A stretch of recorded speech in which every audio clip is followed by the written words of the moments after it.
Assalamualaikum warahmatullahi wabarakatuh. Nama saya Muhammad Nur Abu Hurairah. Di sini saya ingin memberikan jawaban saya atas soal ujian akhir semester dari mata kuliah Administrasi Negara. Baik, baiklah soal yang pertama, jelaskan paradigma administrasi negara. Latar belakang konsep administrasi publik pada dasarnya sudah ada sejak dulu. Hanya istilah administrasi publik tersebut diganti dengan istilah administrasi negara. Istilah publik sering diartikan sebagai negara, umum, dan masyarakat. Adanya pergeseran istilah negara menjadi publik disebabkan oleh beberapa hal, antara lain dinamika ekonomi, politik, budaya yang membuat kemampuan pemerintah semakin terbatas untuk dapat memenuhi semua tuntunan masyarakat. Dan kemudian globalisasi yang membutuhkan daya saing tinggi di berbagai sektor menuntut makin dikurangi peran pemerintah melalui debirokratis dan deregulasi. Tuntunan demokratisasi mendukung semakin banyak muncul organisasi kemasyarakatan yang menuntut dilibatkan dalam proses perumusan kebijakan dan implementasinya. Munculnya fenomena hybrid organization yang merupakan perpaduan antara pemerintah dengan swasta. Kemudian paradigma administrasi negara, yaitu yang pertama paradigma dikotomi politik administrasi. Paradigma ini mempermasalahkan mengenai di mana seharusnya administrasi negara itu berada. Dengan tokohnya Frank G. dan Lenan yang mengatakan bahwa administrasi negara seharusnya berpusat pada birokrasi pemerintahan, namun menimbulkan persoalan diantaranya kalangan akademisi dan praktisi mengenai dikotomi politik administrasi. Dijelaskan bahwa administrasi negara merupakan sub bidang ilmu politik. Itulah inti paradigma 1, dan yang paradigma kedua yaitu dengan tokohnya Lucer dan Lindahl dalam tulisannya Paper of the Science yang terkenal dengan konsep planning, organizing, staffing, directing, dan coordinating, reporting. Ini adalah suatu istilah yang mencakup tanggung jawab eksekutif atas suatu perencanaan organisasi, pengarahan, penyusunan, staf koordinasi, dan pelaporan. Dalam administrasi model klasik, tugas kunci dari pemerintahan adalah menyampaikan sejumlah pelayanan publik seperti membangun dengan lebih baik sekolah, rumah, saluran pembuangan, serta menyediakan kesejahteraan yang dapat diserahkan kepada aparat pemerintah dan politisi. Administrasi publik atau negara yang seperti telah dijelaskan tadi menunjukkan dominasinya sebagai pemain utama. Namun adanya sumber pembiayaan dari hasil pungutan pajak masyarakat menjadikan penyelenggaraan administrasi publik menjadi tidak efisien dan menjadi salah satu kritik teori klasik administrasi publik. Kemudian menuju paradigma yang ketiga, yaitu dikenal dengan teori neoklasik. Dari administrasi negara, maka yang menarik adalah pandangan Herbert Simon di atas tentang konsep rasionalitas murni atau pure rationality dan rasionalitas terbatas atau bounded rationality pada proses pengambilan keputusan di dalam organisasi. Selain itu, yang paradigma ketiga ini adalah penjelasan mengenai administrasi negara sebagai ilmu politik yang berkembang sekitar tahun 1950 sampai 1970. Fase ini berusaha untuk menetapkan kembali hubungan konseptual antara administrasi negara dengan ilmu politik. Kemudian paradigma yang keempat pada periode 1956 sampai 1970 adalah masa administrasi negara sebagai ilmu administrasi. Prinsip manajemen dikembangkan kembali secara ilmiah dan mendalam, seperti perilaku organisasi, analisis, manajemen, penerapan teknologi modern. Pada masa ini terdapat dua jenis administrasi negara, yaitu pengembangan ilmu administrasi murni yang berdasarkan pengaruh psikologi sosial dan ilmu administrasi yang menjelaskan tentang publik. Sejumlah pengembangan di masa ini ada yang berpendapat bahwa teori organisasi seharusnya menjadi fokus utama administrasi negara. Sedangkan sehingga berkembang organizational development atau bisa disingkat OD, atau pengembangan organisasi secara pesat sebagai spesialisasi dari ilmu administrasi. Kemudian paradigma yang kelima ini berkembang yang menempatkan administrasi negara sebagai administrasi negara. Inilah puncaknya. Perhatian pada teori organisasi terutama ditunjukkan pada bagaimana dan mengapa organisasi bekerja, perilaku individu dalam organisasi, dan bagaimana keputusan diambil dalam organisasi. Dan kemudian berkembang pula ilmu kebijaksanaan atau policy science, politik ke ekonomi, proses kebijakan pemerintah dan analisisnya. Kemudian yang soal nomor 2, mengapa ilmu administrasi penting dipelajari dan berikan contoh pentingnya ilmu administrasi.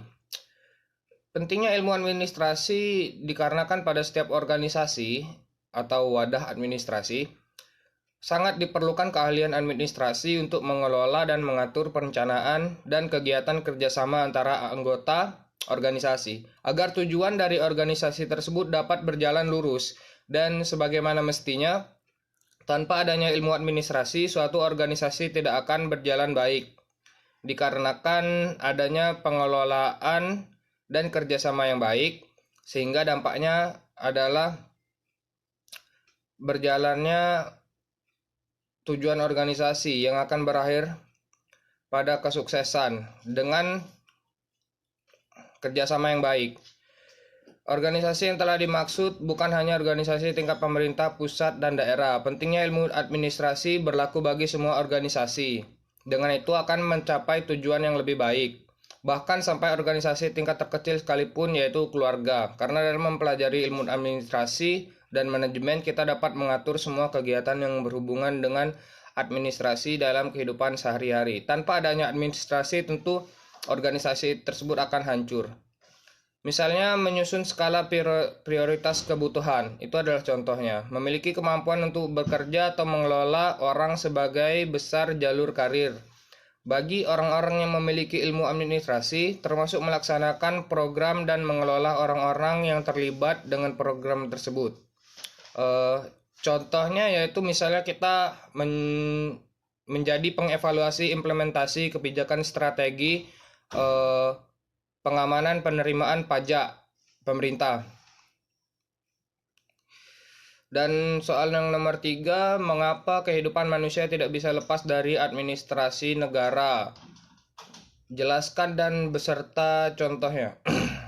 Administrasi secara sederhana dapat diartikan sebagai sebuah teknik mengatur dan mengelola berbagai hal atau aspek. Keberadaan administrasi sangat penting karena dapat menghasilkan keteraturan manusia yang tidak terlepas dari administrasi. Adalah kita senantiasa membutuhkan keteraturan hidup sebagai makhluk sosial tentunya. Keteraturan itu dicapai dengan menerapkan administrasi. Salah satu contohnya ketika kita mendaftar ke sekolah. Jika tanpa administrasi yang handal, pendaftaran siswa baru di sekolah akan kacau. Karena terdapat ratusan hingga bahkan ribuan siswa yang ingin mendaftar di satu tempat tersebut. Dan masing-masing dengan selera yang berbeda. Karena administrasi dapat memberikan informasi tentang data seseorang yang sewaktu-waktu dapat kita gunakan untuk keperluan dan merupakan inti yang sangat dibutuhkan agar segala urusan dapat berjalan lancar ketika kita membutuhkan hal dan fakta yang telah tercatat, yang telah terdata. Dampaknya bila tidak dikelola dengan baik, data tersebut akan mengakibatkan kinerja suatu kantor itu tidak berjalan lancar karena dikarenakan adanya tidak akan berjalan lancar, mungkin karena ada berkas yang hilang dan keuangan yang tidak disusun rapi dan barang-barang kantor yang hilang. Kemudian soal nomor 4, jelaskan hubungan administrasi negara dengan ilmu sosial. Hubungan administrasi negara dengan ilmu sosial dapat dengan mudah dilihat dari kenyataan bahwa administrasi negara selalu berlangsung dalam suatu lingkungan sosial. Dan ilmu administrasi merupakan fenomena masyarakat modern dan objek materialnya adalah manusia yang bekerja sama untuk mencapai satu tujuan. Tujuan ini tentu tujuan bersama ya, yang mengandung banyak sifat ilmu sosial dalam metode studinya. Sehingga ilmu administrasi tergolong sebagai salah satu cabang ilmu sosial.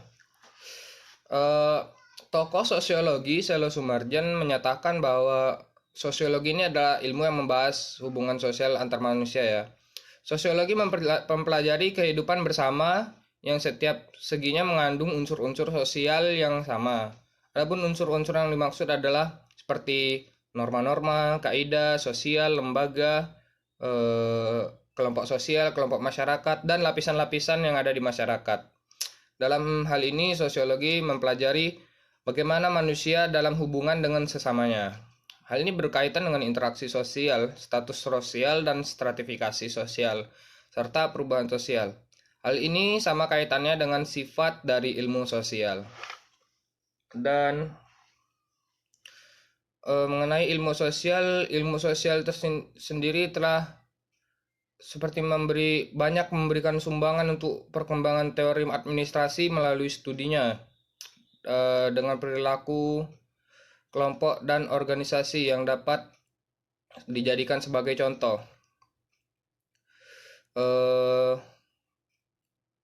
Kemudian hal-hal tersebut semuanya merupakan masukan yang berharga dari konsep-konsep sosiologi. Misalnya dapat diambil contoh konsep sosiologi itu konsep birokrasi yang merupakan salah satu dari bidang sosiologi. Dan soal yang nomor 5, bagaimana dampak perkembangan teknologi terhadap administrasi dan jelaskan disertai contohnya. Perkembangan terhadap administrasi negara. Mengenai teknologi sendiri adalah salah satu unsur pokok dalam pembangunan yang terencana. Tanpa adanya pengembangan teknologi, maka perubahan zaman tidak akan secepat dan secanggih seperti zaman kita ini. Adapun kecanggihan teknologi informasi yang kita nikmati saat ini merupakan buah hasil yang dimulai dari proses panjang, mungkin sekitar puluhan bahkan mungkin ratusan tahun ke belakang tentunya. Semakin majunya perkembangan teknologi menimbulkan dampak terhadap administrasi.